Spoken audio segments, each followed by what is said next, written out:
Sir, Karnataka ರಾಜ್ಯದ ಮುಖ್ಯಮಂತ್ರಿಗಳಾದ ಶ್ರೀ ಸಿದ್ದರಾಮಯ್ಯ ವಿರುದ್ಧ ನಾನು ಲೋಕಾಯುಕ್ತದಲ್ಲಿ ದಾಖಲು ಮಾಡಿರ್ತಕ್ಕಂಥ ದೂರಿಗೆ ಸಂಬಂಧಪಟ್ಟಂತೆ ಪ್ರತಿಯೊಂದು ಭಾಷಣಗಳು ಕೂಡ ನನ್ನ ವಿರುದ್ಧ ಸುಳ್ಳು ಪ್ರಕರಣ ದಾಖಲು ಮಾಡಲಾಗಿದೆ.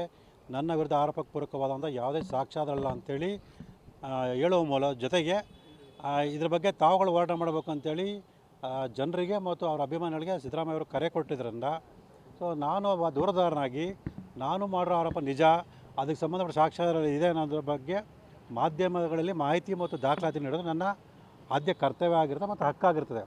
ಇದನ್ನೇ ಲಕ್ಷ್ಮಣರವರು ಅಪರಾಧ ಕೃತ್ಯ ಅನ್ನೋ ರೀತಿಯಲ್ಲಿ ಒಂದು ಸುಳ್ಳು ದೂರನ್ನು ದಾಖಲು ಮಾಡಿದರೆ ಇದಕ್ಕೆ ಸಂಬಂಧಪಟ್ಟಂತೆ ತನಿಖೆಗೆ ವಿಚಾರಣೆಗೆ ಬರಬೇಕು ಅಂತೇಳಿ ನನಗೆ ಒಂದು ನೋಟಿಸ್ ಕೊಟ್ಟಿದ್ದಾರೆ. ಈ ದಿನ ನಾನು ಹಾಜರಾಗಿದ್ದೀನಿ. ಇದೇ ಸ್ಥಳದಲ್ಲಿ ಲಕ್ಷ್ಮಣವರು ಮಾತಾಡ್ತಾ ನಾನು ಏನು ಆರೋಪ ಮಾಡಿದೆ ಅಂದರೆ, ಶ್ರೀಮತಿ ಪಾರ್ವತಿಯವರ ಪರವಾಗಿ ಮೈಸೂರು ನಗರಾಭಿವೃದ್ಧಿ ಪ್ರಾಧಿಕಾರ ವಿಶೇಷ ತಹಸೀಲ್ದಾರರು ಶುಲ್ಕವನ್ನು ಪಾವತಿ ಮಾಡಿದ್ರು ಅಂತ ಹೇಳಿದ್ದೆ. ಅದು ನಿಜ ಅಂತೇಳಿ ಅವರು ಹೇಳ್ಕೊಂಡಾರೆ. ಹಾಗಾಗಿ ಅವರು ಮಾತಾಡಿದಂತಹ ವಿಡಿಯೋವನ್ನೇ ನಾನು ಇಲ್ಲಿ ಸಾಕ್ಷ್ಯ ಕೊಟ್ಟಿದ್ದೀನಿ.